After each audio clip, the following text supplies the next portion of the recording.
இந்த ஒரு வார காலத்திற்குள் குறிப்பிட்ட ஒரு பத்திரிகை என்னை புண்படுத்தும் விதத்திலே கேள்வி கேட்டபோது நான் அடக்கமாக பொறுமையாக பதில் சொன்னேன்.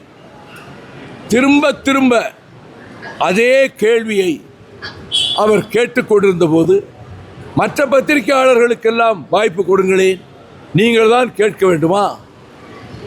அடுத்து அவர் கேட்ட கேள்விகள் என்னை புண்படுத்திய போது பத்திரிகையாளர்களுக்கு இருக்க சுதந்திரம் எனக்கும் இருக்கிறது.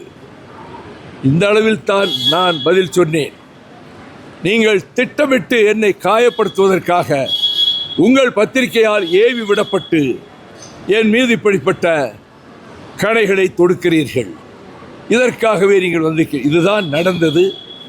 ஆனால் பத்திரிகையாளர் சங்கம் எனக்கு கண்டனம் தெரிவித்தது.